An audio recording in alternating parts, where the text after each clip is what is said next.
പെട്ടെന്ന് ഒരു ആരോപണം വന്നപ്പോൾ ശ്വേത ഇറങ്ങി ഓടുകയാണ് ചെയ്തത്. അത് ഫേസ് ചെയ്യാനായിട്ട് ഉള്ളവർ പറ്റുന്നില്ല. അത് ചിലപ്പോൾ പറ്റിയെന്ന് വരില്ല. ഞങ്ങൾ എന്താ പറഞ്ഞാൽ ഞങ്ങൾ ഇമോഷണലായിട്ട് ഒരുപാട് മുതിർന്ന താരം നിലയിൽ ഒരു സമാധാനത്തിനൊരു അപ്പീൽ താങ്കൾ ഇപ്പോൾ കൊടുക്കുന്നില്ല. ഞാനല്ല, ഞാനൊരു മുതിർന്ന ഒരു സീനിയർ ആക്ടർ തന്നെയാണ്. ഞാൻ ഇതിന്റെ തുടക്കകാലത്തുണ്ട്. സിനിമയിൽ 80 തൊട്ട് ഞാൻ ഉള്ളവരാണ്. എനിക്ക് ഈ ഇരിക്കുന്ന എല്ലാ മെമ്പേഴ്സിനും നന്നായിട്ട് വ്യക്തിപരമായിട്ട് അറിയാവുന്ന ഒരുത്തനാണ്. പക്ഷെ ഇതൊരു സമയമല്ല. എന്നേക്കാളും ഇതിന്റെ മുകളിൽ അധികാരങ്ങളും പറഞ്ഞാൽ കേൾക്കുന്ന ആൾക്കാരും ഉണ്ട്, മോഹൻലാലും മമ്മൂട്ടിയും.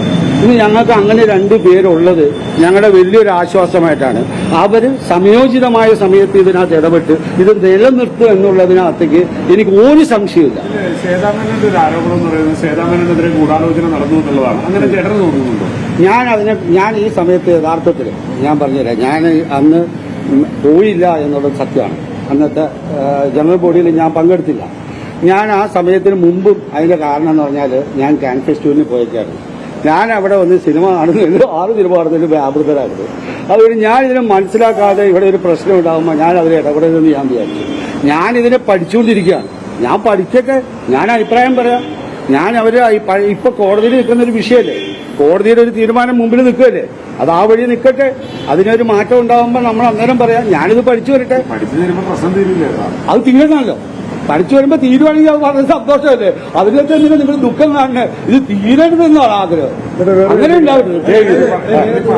ഈ ജനറൽ ബോഡിയാണല്ലോ സംഘടനയുടെ അവസാനമാക്കി. ജനറൽ ബോഡി തെരഞ്ഞെടുപ്പ് അഡ്വോക്കേറ്റ് കമ്മിറ്റിക്കെതിരെ രാജിവെച്ചെന്ന് പ്രഖ്യാപിച്ചവർ കോടതി പോയി. ഞാനൊരു കാര്യം ചോദിച്ചോട്ടെ. ഇതിന് ഇപ്പൊ ഇത് കോടതി എന്താണ് തീരുമാനിച്ചത്? ഞാൻ കോടതിക്ക് മുമ്പിൽ ഞാനൊരു വലിയ ആളല്ലല്ലോ. കോടതിയെക്കാരും വലിയൊരാളാണോ ഞാൻ? അല്ലല്ലോ. കോടതി ഒരു തീരുമാനം എടുത്തതിനെതിരെ എനിക്ക് പറയാനുള്ള അവകാശമില്ല. എനിക്കില്ല. അങ്ങനെയല്ല. ഞാൻ ചോദിക്കണേ, കോടതി ഒരു തീരുമാനം എടുത്തിരിക്കുകയാണ്. ഇപ്പൊ ഞാൻ എന്ത് തീരുമാനം എടുത്താലും ഞാനൊരു കോടതിക്ക് എതിരായിട്ട് പറയാൻ പറ്റുമോ? ഇല്ലല്ലോ. ഞാൻ കോടതിക്ക് അനുകൂലമായിട്ട് ഞാൻ പറയുന്നതിനകത്ത് വന്നല്ല. പരസ്യമായി പറഞ്ഞത് കുക്കു പാലിക്കുന്ന ഒരു മൗനം ഉണ്ടല്ലോ, അതെല്ലാവരും പാലിക്കേണ്ടതല്ലേ? ഇപ്പൊ കുക്കു പരമേശ്വരൻ വളരെ മാന്യമായിട്ട് ഇതിനെ നേരിടുന്നു എന്നാണ് മനസ്സിലാക്കുന്നത്. കാരണം അവർ മൗനം പാലിച്ച് മുന്നോട്ട് പോകണല്ലോ. അവരുടെ സ്ഥാനത്തിരിക്കുന്ന ഒരു സ്ത്രീ കൂടിയാണല്ലോ.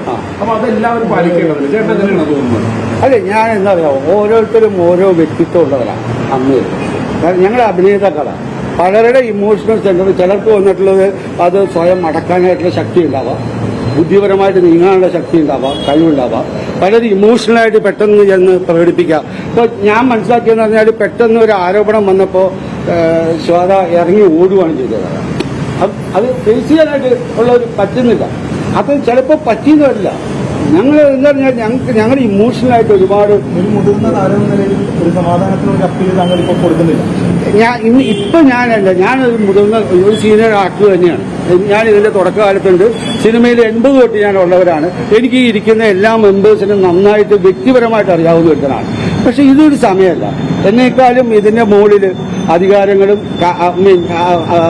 പറഞ്ഞാൽ കേൾക്കുന്ന ആൾക്കാരും ഉണ്ട്, മോഹൻലാലും മമ്മൂട്ടിയും.